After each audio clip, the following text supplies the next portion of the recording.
आसतु आज जानिबा आम ओडिशार पंचुक विषय। पंचुक हेउची ओडिशार एक गुरुत्वपूर्ण पर्व जहाँ कार्तिक मासर शेष 5 दिन पालन करा जाए। यह कार्तिक मास पूर्णिमा पूर्वर आसुथिबा पंचुक। यही पंचु 5 दिन अत्यंत पवित्र बोली विवेचना करा जाए। केबे पालन करा जाए? पंचुक कार्तिक मासर शुक्ल पक्ष एकादशी ठारू पूर्णिमा पर्यंत 5 दिन धरी पालन करा जाए। यही समय मध्य चंद्र मृगशिरा आद्रा पूर्णवर्षु पश्य और अश्लेषा नक्षत्र रे गति करिଥାଏ। एथिपाई पंचुक कुहा जाए। पंचुकर महत्व धार्मिक विश्वास यही 5 दिन भगवान विष्णु क्षीरसागर रे शयन रू उठी था बोली विश्वास करा जाए। यही समय पूजा पाठ व्रत और उपवास करिबा अत्यंत फलप्रद होता है। तुलसी पूजा ओडिशा रे प्रत्येक हिंदू परिवार रे तुलसी चौरा पूजा करा जाए। यही 5 दिन प्रतिदिन तुलसी चौरा सुंदर भाव रे सजा जाय थाए एवं दीप जला जाय थाए।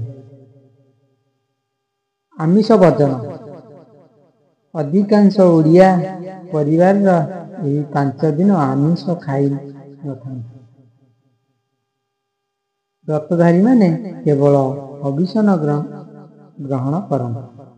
व्रत बहु संख्यक महिला यही पंचुक समय रे अभिषण व्रत पालन करते।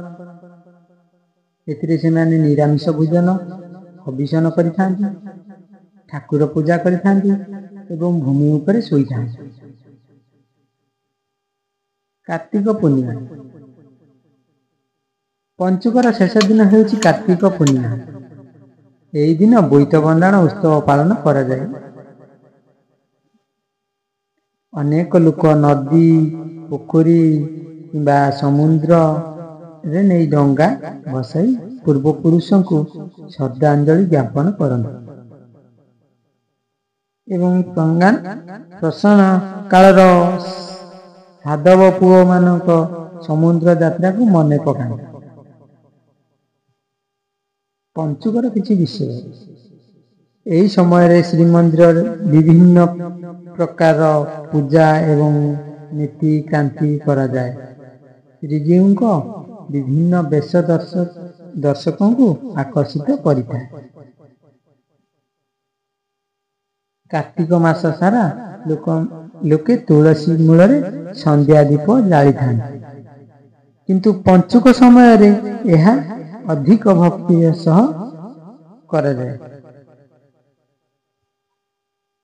पंचुक केवल एक धार्मिक पर्व नुहे, यह ओडिया संस्कृति और परंपरार एक गुरुत्वपूर्ण अंश।